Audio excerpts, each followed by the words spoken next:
This is Gerald Posner. This is History in 5. Today I'm going to tell you 5 interesting things about money and power at the Vatican revolving around corruption, murder, scandal, and intrigue.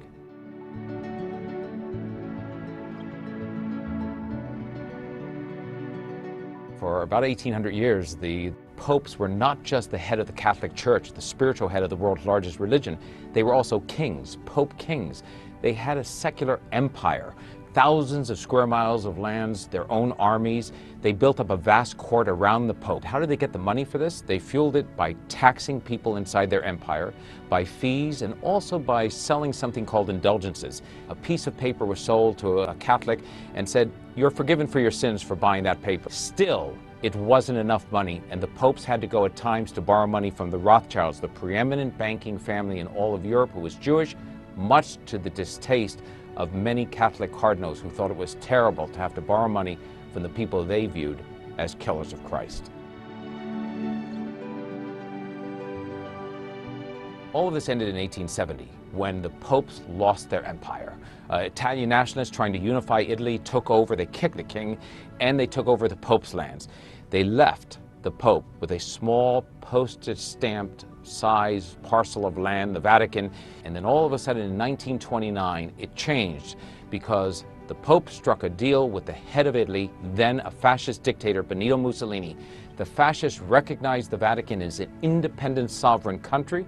They made the Pope the head of that country, invested with divine rights. 4 years later, that same Pope struck a deal with Nazi Germany and Hitler's Third Reich, and they signed a deal where the Third Reich recognized the Church as the Church recognized Hitler and his power inside of Germany. In the middle of the war, the Americans and the British are trying to stop anybody trading with the enemy. So they are blacklisting companies and countries, including some countries that call themselves neutrals, like Switzerland, San Marino, Monaco.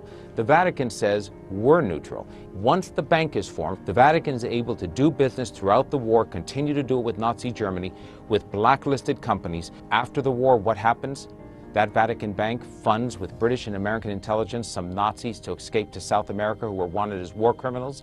The bank, the Vatican, and intelligence agencies have become partners by the end of the war.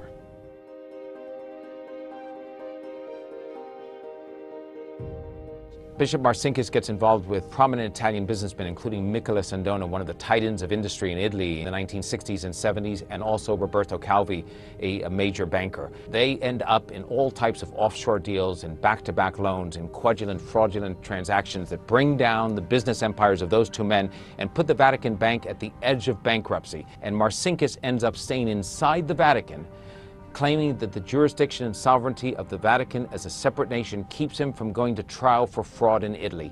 And eventually that standoff leads to his resignation. He leaves the country without ever serving a day in prison.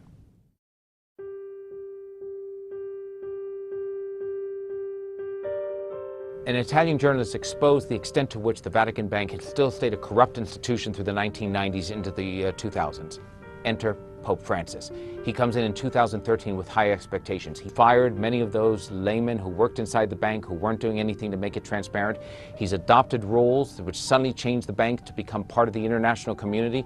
The wild and crazy days of murders and double dealing and fraud may well be, hopefully, a thing of the past.